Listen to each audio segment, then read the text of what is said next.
เคยถามว่าใจยังฮักหรือบ่เคยท้อพอใจเฮานั้นผูกพันบ่เคยถามว่าหากสองเฮายังมันจะมื่นวันพันปีก็บ่เหือดหายหากวันใดยามใดอ้ายคิดถึงเจ้าเบิ่งดวงดาวให้เงาแทนความห่วงหาอยากจะบอกความในหัวใจบอกว่าทุกเวลาลมหายใจอ้ายมีเพียงน้องจงรอคอยความรักจากอ้าย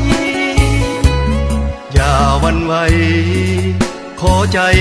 เฮานั้นคู่กันจงถนอมกายใจน้องให้คงมันอย่าแปรพันอ้ายนั้นจะหวนกลับมาถ้าเป็นบุพเพของเฮาซาก่อนคงได้ย้อนหวนมาพบกันอีกทีจะประคองน้องนางเนื้อดวงชีวีสั่วสิบนี้ฮักกันดังจันทร์คู่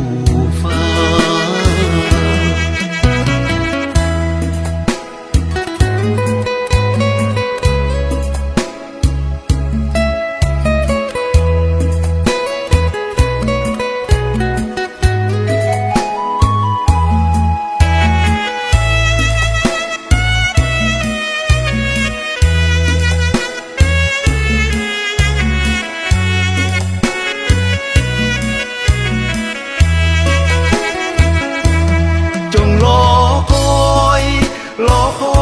ความรักจากอ้า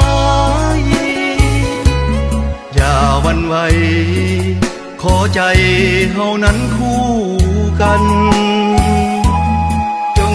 ถนอมกายใจน้องให้คงมัน